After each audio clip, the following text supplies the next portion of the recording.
Halo Sobat Tani, perkenalkan nama saya Hana Lastri, NIRM 04110913, mahasiswa Politeknik Pembangunan Pertanian Bogor. Pada video kali ini, saya akan mempresentasikan tugas praktikum mata kuliah Perencanaan Agribisnis dengan judul Bisnis Plan Kumbung Kakao. Rencana usaha. Jenis usaha yang akan dibangun adalah pendirian usaha baru budidaya jamur tiram dengan nama perusahaan Kumbung Kakao dan alamat usaha di Desa Pelawan, Kecamatan Pelawan, Kabupaten Sarolangun. Kumbung Kakao adalah usaha yang baru akan didirikan yang bergerak dalam bidang budidaya jamur tiram. Pendiri Kumbung Kakao adalah Ibu Sintan yang dibantu anaknya yang bernama Hana. Nama Kumbung Kakao dibuat karena lokasi kumbung jamur yang berada di sekitar pohon kakao. Tujuan didirikan usaha budidaya jamur tiram ini adalah untuk meningkatkan pendapatan rumah tangga serta memasok permintaan jamur di pasaran. Selanjutnya ada aspek pasar. Yang pertama, perkembangan pasar. Saat ini permintaan jamur tiram di pasar cukup tinggi. Apalagi pemasok jamur tiram di Kabupaten Sarolangun hanya ada 2 pemasok. Harga pasaran jamur tiram di Kabupaten Sarolangun adalah Rp20.000 hingga Rp25.000 per kilogram. Yang kedua ada pangsa pasar. Pangsa pasar pada produk jamur tiram ini adalah pasar tradisional, rumah tangga di sekitar kumbung, serta rumah makan dan restoran di sekitar Kabupaten Sarolangun. Yang ketiga ada strategi pemasaran, yaitu ada produk, harga, tempat, dan promosi. Untuk produk jamur tiram dipasarkan dengan keadaan segar. Untuk harga yang ditetapkan untuk produk jamur tiram ini adalah sesuai dengan harga yang telah ditetapkan pasar. Untuk tempat atau distribusi, lokasi budidaya jamur tiram Kumbung Kakao ini berada di samping rumah pemilik yang beralamat di Desa Pelawan, Kecamatan Pelawan, Kabupaten Sarolangun. Promosi penjualan dilakukan melalui tatap muka, media komunikasi, serta media sosial. Untuk saat ini, promosi dimaksimalkan melalui media sosial seperti Facebook, Instagram, serta marketplace, khususnya daerah Sarolangun. Aspek yuridis terdiri dari produk, badan hukum, perusahaan, serta kegiatan usaha. Untuk produk jamur tiram ini adalah produk yang aman dikonsumsi serta memiliki manfaat dan gizi yang melimpah. Untuk saat ini, produk belum diajukan menjadi produk PIRT. Namun untuk kedepannya, usaha yang dimiliki oleh Kumbung Kakao ini akan melakukan proses perizinan usaha minimal PIRT. Selanjutnya ada badan hukum perusahaan. Kumbung Kakao adalah sebuah perusahaan perseorangan yang dikelola satu keluarga. Kemudian ada kegiatan usaha. Kepemilikan tanah tempat didirikannya kumbung adalah kepemilikan pribadi yang mana tanah tersebut bergabung dengan tanah rumah pemilik.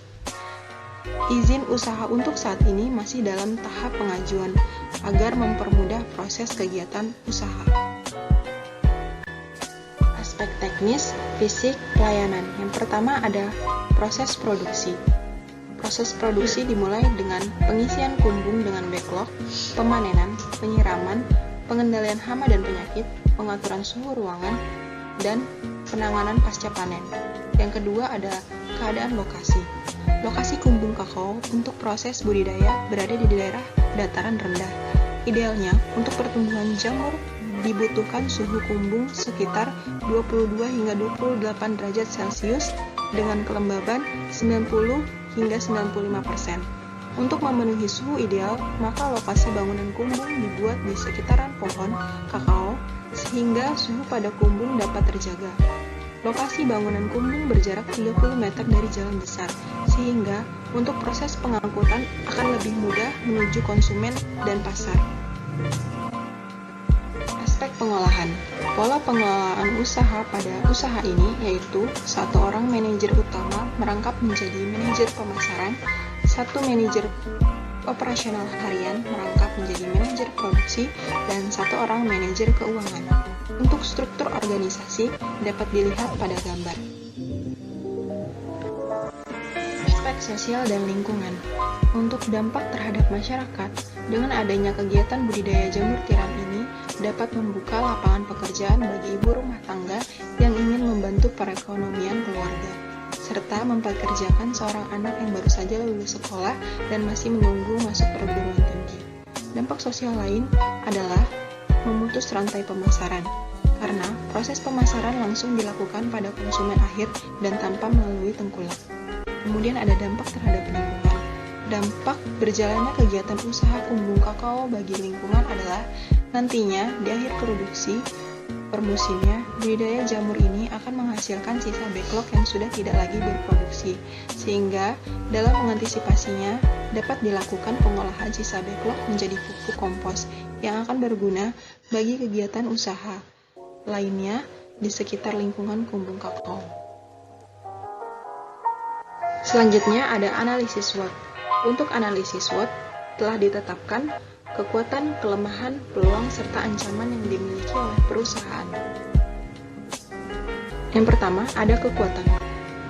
Kekuatan dari perusahaan tersebut adalah mudah dibudidaya, memanfaatkan internet sebagai media promosi, budidaya jamur tiram menawarkan penghasilan yang sangat bisa diandalkan untuk kebutuhan sehari-hari, harga jual jamur tiram yang stabil, serta tidak membutuhkan banyak tenaga kerja. Kemudian ada kelemahan, yaitu kualitas produk jamur tiram yang dihasilkan tidak tahan lama, masih banyak masyarakat yang belum mengetahui manfaat dan khasiat jamur tiram, serta manajemen perusahaan masih sederhana. Berikutnya ada peluang. Banyaknya permintaan rumah makan yang membutuhkan bahan baku jamur tiram. Peluang pasar yang dimungkinkan meningkat terus-menerus, serta keterbukaan untuk menggunakan teknologi baru ke depannya untuk melakukan produksi hasil panen. Berikutnya ada ancaman.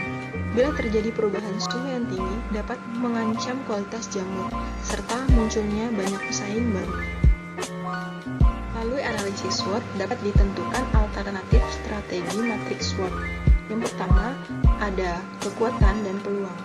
Dengan mudahnya dibudidaya jamur tiram akan mampu memasok permintaan rumah makan yang tinggi. Peluang pasar yang dimungkinkan meningkat dapat terus dikembangkan melalui promosi penggunaan media sosial, serta tenaga kerja dapat dialihkan untuk melakukan proses produksi. Kemudian, ada kelemahan dan peluang. Kualitas produk jamur tiram yang tidak tahan lama dapat diantisipasi dengan melakukan proses produksi dengan menggunakan teknologi produksi, serta manfaat dan khasiat jamur tiram dapat diseminasikan kepada masyarakat seiring dengan banyaknya menu olahan jamur tiram di rumah makan. Kemudian ada kekuatan dan ancaman. Untuk mengantisipasi perubahan suhu pada area budidaya jamur tiram, munculnya pesaing baru dapat diantisipasi dengan melakukan promosi yang menarik di media sosial. Selanjutnya ada kelemahan dan ancaman. Dengan mengetahui akan kualitas produk jamur tiram yang tidak tahan lama apabila pada suhu tinggi, maka dilakukan teknik penyimpanan produk yang benar dengan mengatur suhu tempat penyimpanan produk jamur tiram. Kemudian mencari solusi akan munculnya pesaing baru dengan meyakinkan masyarakat tentang manfaat jamur tiram. Selanjutnya ada scoring. Yang pertama ada scoring faktor internal, yaitu kekuatan dengan poin, mudah dibudidayakan, memanfaatkan internet sebagai media promosi, budidaya jamur tiram menawarkan penghasilan yang sangat bisa diandalkan, harga jual jamur tiram yang stabil, serta tidak membutuhkan banyak tenaga kerja. Kemudian ada kelemahan dengan poin, kualitas produk jamur tiram yang dihasilkan tidak tahan lama, masih banyak masyarakat yang belum mengetahui manfaat dan khasiat jamur tiram, serta manajemen perusahaan masih sangat sederhana. Dapat dilihat untuk bobot, rating, dan skornya pada tabel. Selanjutnya ada scoring faktor eksternal dengan peluang dan poin, banyaknya permintaan rumah makan yang membutuhkan bahan baku jamur, peluang pasar yang dimungkinkan meningkat, serta kebutuhan untuk menggunakan teknologi baru ke depannya untuk melakukan produksi hasil panen. Kemudian ada ancaman dengan poin, bila terjadi perubahan suhu yang tinggi dapat mengancam kualitas jamur serta munculnya banyak pesaing baru. Untuk bobot, rating, dan skor dapat dilihat pada tabel. Sehingga untuk pemilihan strateginya yang A, untuk kekuatan dan peluang 2,3 ditambah 1,9 menghasilkan 4,2. Untuk kekuatan dan ancaman 2,3 ditambah 0,5 menghasilkan 2,8. Untuk kelemahan dan peluang ada 0,9 ditambah 1,9, yaitu 2,8. Untuk kelemahan dan ancaman ada 0,9 ditambah 0,5 menghasilkan 1,4, sehingga dapat digunakan strategi peluang dan juga kekuatan, yaitu 4,2.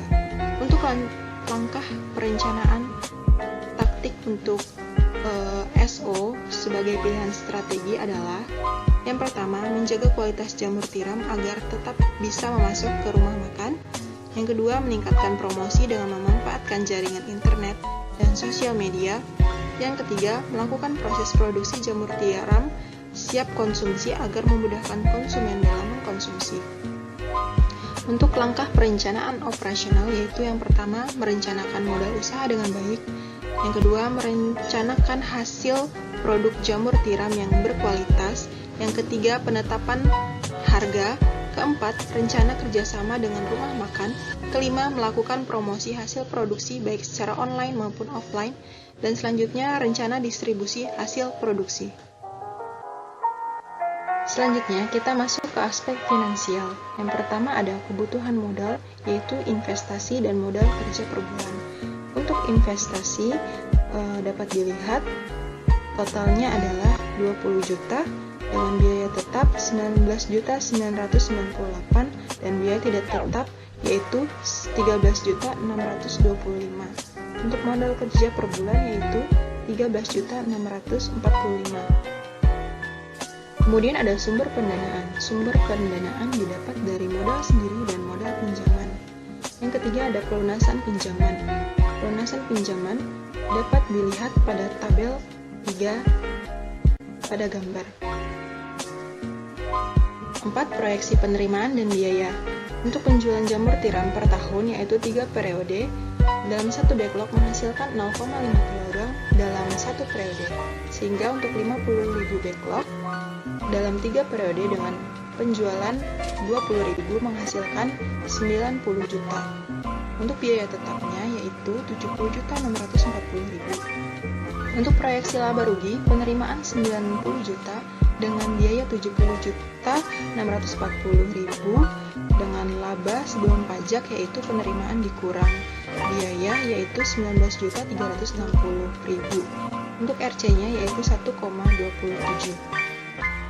Yang kelima ada periode pengembalian atau payback period. Dapat dilihat pada tabel selama 5 tahun. Kemudian ada break even point untuk BEP dalam ribuan rupiah yaitu 44.339.000 per tahun. Kemudian ada BEP dalam kilogram yaitu 36.461 kg per tahun. Selanjutnya ada proyeksi arus kas kumpung kakao selama 5 tahun. Yang pertama ada arus kas masuk yaitu 92.800.000 dengan arus kas keluar yaitu 71.840.000. Arus kas bersih yaitu 20.960.000 dengan kas awal 97.280.000 menghasilkan kas akhir yaitu 118.240.000. Selanjutnya ada analisis kelayakan usaha kumbung kakao dalam satuan rupiah dapat dilihat pada tabel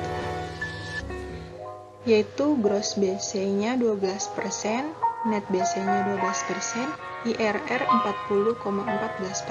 Sehingga usaha tersebut layak dijalankan atau go project karena nilai manfaat lebih besar daripada biaya dan tingkat pengembalian internal lebih besar dari suku bunga bank. Sekian hasil presentasi bisnis plan yang dapat saya paparkan. Untuk kurang dan lebihnya, saya mohon maaf yang sebesar-besarnya.